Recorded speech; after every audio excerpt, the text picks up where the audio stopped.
when you go, it's for just as little as 100 Rand, it sounds too good to be true.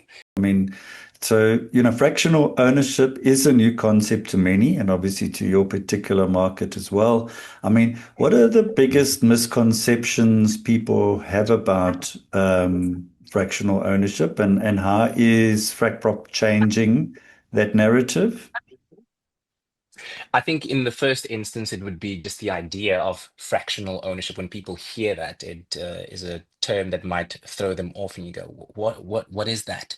But with which is the information that we're trying to bring to the masses is the understanding of the concept of what is fractional ownership. You think about it in the simplest term, there's a property which value you can then divide up into smaller little bits that makes you or makes it possible for you to own a fraction thereof. And you might think, I mean, obviously, as a property expert and somebody who's been operating in the industry for a long time, this is kind of self-explanatory information.